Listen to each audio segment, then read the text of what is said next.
ازيكم؟ كل سنة وانتم طيبين. تعالوا بينا النهاردة هنعمل القطايف بجد، يعني تجمع طعمها تحفة جدا، مقرمشة وحاجة كده روعة بجد. جربوها تحفة قوي. معاكم اسماء. لو اول مرة تشوفيني ما تنسيش تعملي لايك وتشتركي في القناة وتفعلي زر الاشتراك. تعالوا مع بعض هنشوف هنعملها ازاي بمقادير بسيطة وكلها عندنا في البيت.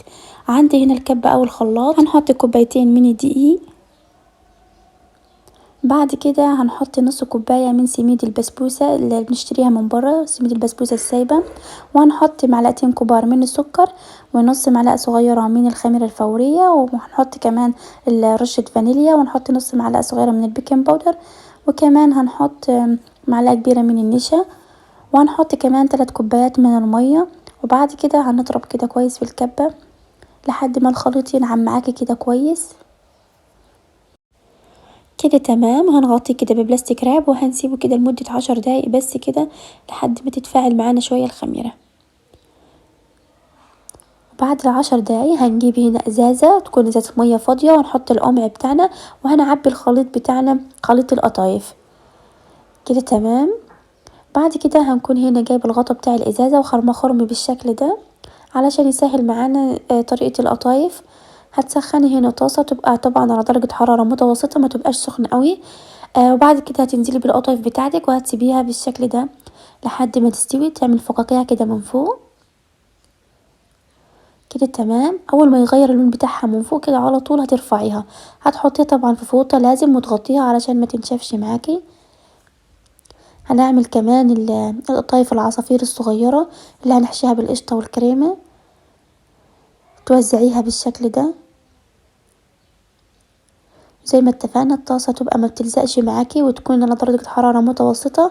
هنسيبها كده لحد ما لونها كده يغير كده شوية من فوق، وبعد كده على طول ترفعيها وتحطيها زي ما اتفقنا في فوطة وتغطيها علشان ما تنشفش معاكي طبعا. وبتبقى جاهزة معانا كده. عملنا القطايف العصافير الصغيرة. طبعا زي ما اتفقنا شايفين شكلها بجد يا جماعة، شكلها وكمان طعمها كان حلو جدا. جربوها طبعا، اضمن من اللي بتشتريها من بره وكمان اوفر. يعني كوبايتين دي بيعملك كمية حلوة جدا. هنجهز هنا الشربات بتاعنا. طبعا الشربات لازم يكون تقيل بارد، عبارة عن كوبايتين من السكر عليهم كوباية ونص من المية ومعلقة كبيرة من عسل الجلوكوز وعصرة نص ليمونة. هتسيبيهم على النار يغلوا معاكي لمدة 10 دقايق، بعد كده هتسيبيه يبرد. هنجهز هنا الحشوة بتاعتنا من المكسرات، جوز هند وزبيب وفول سوداني، وكمان هتحطي كمان معلقتين كبار من السكر وهتقلبيهم كده كويس. وطبعا بتبقى جاهزة معانا الحشوة. هنجيب هنا القطايف، بعد كده تحطي معلقة وتقفلي عليها بالشكل ده كده. تمام. مش هتفك معاكي، حلوة جدا كده. طبعا هتعملي الكمية كلها. بعد كده هتسخني طاسة يكون فيها زيت معاكي، يكون على درجة حرارة متوسطة، وهتحطي القطايف بتاعتك لحد ما تحمر معاكي. اول ما تحمر من تحت تاخد لون حلو على طول كده هتقلبيها، هتسيبيها طبعا تحمر من الجنبين كده تاخد لون حلو جدا. وبعد كده على طول تنزليها في الشربات البارد. طبعا هتعملي الكمية كلها بتاعتك بنفس الطريقة دي. هتسيبي بس القطايف كده دقيقتين كده في الشربات التقيل البارد، وبعد كده طبعا ترفعيه على طول في طبق وبتبقى طبعا جاهزة معاكي. هنعمل هنا القطايف العصافير، هتقفليها كده نص تقفيلة. بعد كده هتكوني مجهزة طبعا الكريم شانتيه بتاعك، كوباية من الكريم الشانتيه الخام، وهتحطي عليه كوباية من اللبن الساقع وتضربيهم كده كويس، وهتحطيهم في كيس الكريمة.